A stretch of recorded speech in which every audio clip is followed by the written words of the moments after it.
नमस्कार, घरच्या स्वयंपाकमध्ये आपले स्वागत आहे। उन्हाळी वाळवण रेसिपीज मध्ये आज आपण बनवणार आहोत रव्याच्या मसालेदार अशा पापड्या।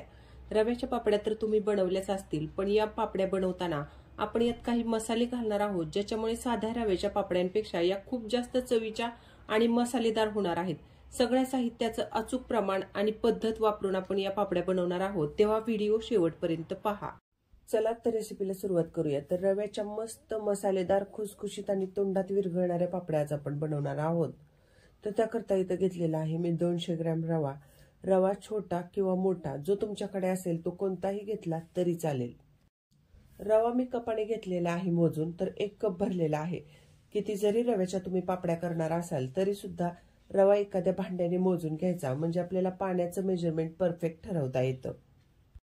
तर या पापड्या बनवण्याकरता इथं मी एक पातेलं घेतलेलं आहे। अशा प्रकारे थोडंसं मोठं आणि जाड तळाचं पातेलं घ्यायचं, म्हणजे काय होतं तर रवा खाली लागत नाही शिजवताना किंवा तो उतूही जात नाही मोठं पातेलं घेतल्यामुळे। ज्या कपाने आपण रवा मोजलेला होता, आता त्याच कपाने या पातेल्यामध्ये 8 कप पाणी घ्यायचं। 1 कप रव्यासाठी 8 कप पाणी हे परफेक्ट प्रमाण आहे, तुम्ही सुद्धा असंच घ्या। मध्यम आचेवरती गॅस सुरू करून मी पातेलं गॅसवर ठेवले। आता याच्यामध्ये घालूया काही मसाले। 1 छोटा चमचाभर इथं घालणार आहोत आपण जिरे। जिरे घातल्यामुळे चव सुद्धा छान येते आणि या पापड्यांना रंग सुद्धा छान येतो। पोहे खाण्याच्या चमच्याने 1 चमचा घालायचे आहेत पांढरे तीळ। अर्धा चमचा घालूया पापड खार आणि चवीप्रमाणे घालूया मीठ। मीठ घातल्यानंतर मध्यम आचेवरती या पाण्याला एक उकळी घ्यायची। मध्यम आचेवरती पाण्याला एक चांगली उकळी आलेली आहे। अशा प्रकारे एक खळाळून उकळी येईल एवढी उकळी घ्यायची आणि आता गॅस एकदम मंद करायचा। गॅस मंद केल्यानंतर आपण जो रवा घेतलेला आहे तो आता या पाण्यामध्ये घालायचा आहे। तर रवा घालताना थोडा थोडा घालायचा आणि इथे एक बेलणं घेतलंय मी, तर बेलण्याने अशा प्रकारे त्याला वैरून घ्यायचं आहे व्यवस्थित, जेणेकरून रव्याची गाठ होणार नाही। तर त्यासाठी आपण हे जे बेलणं आहे ते पातेल्याच्या तळापर्यंत न्यायचं आणि याला अशा प्रकारे सतत ढवळून घ्यायचं आहे। आणि रवा एकदम घालायचा नाही, तर मी घालते तसं थोडं थोडं करून घालायचा, म्हणजे अगदी मस्त असा रवा आपला शिजतो, त्याच्यामध्ये एकही गाठ होत नाही।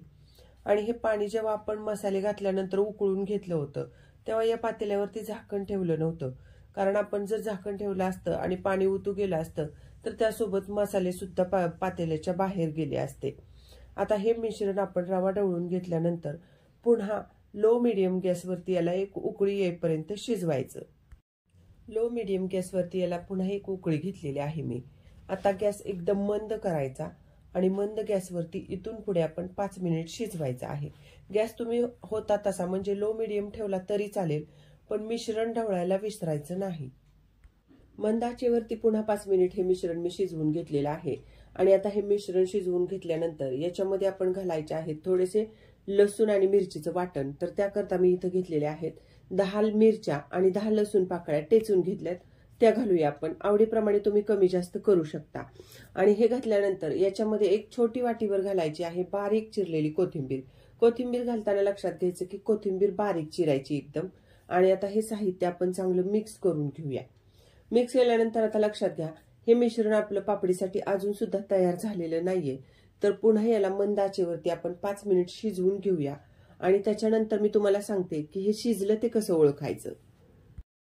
पण त्यापूर्वी महत्वाची गोष्ट म्हणजे आपण ह्याच्यामध्ये लसूण मिरचीचं वाटण आणि कोथिंबीर घातल्यानंतर याला चांगलं मिक्स करून घ्यायचं, म्हणजे मग त्या मिश्रणाला छान असा लसणाचा आणि कोथिंबीरीचा फ्लेवर येतो। मंद आचेवरती हे मिश्रण मी पुन्हा 5 मिनिट शिजवून घेतलेलं आहे आणि पापडी बनवण्यासाठी आपलं हे मिश्रण तयार झालेलं आहे। तर ते ओळखायचं कसं, तर या मिश्रणाचा जो वरचा लेअर तुम्हाला इथं दिसतोय तो अगदी चकचकीत दिसतोय, शिवाय याची कन्सिस्टन्सी सुद्धा तुम्हाला कळतच असेल। तर अशा प्रकारे हे मिश्रण आपलं तयार झाले हे ओळखू शकतो आपण। आणि सुरुवातीपासून ते आतापर्यंत याला शिजायला 12 ते 13 मिनिट लागतात। दुसरी एक ट्रिक आहे शिजलं का ते ओळखायची, ती सुद्धा तुम्हाला मी इथं सांगते। एक ताट घ्यायचं आणि त्याच्यामध्ये आता 1 पापडी तयार होईल एवढं मिश्रण आपण घालायचं आहे। आणि ताटामध्ये मिश्रण घातल्यानंतर तुम्ही बघू शकता हे इकडं तिकडं पसरलेलं नाहीये, तर या मिश्रणाने छान असा पापडीचा शेप घेतलेला आहे, म्हणजेच हे मिश्रण व्यवस्थित शिजले। जर मिश्रण शिजलं नसतं तर ते इकडं तिकडं पसरलं असतं आणि त्याला असा छान शेप पण आला नसता। तर ही ट्रिक वापरून सुद्धा तुम्ही ओळखू शकता।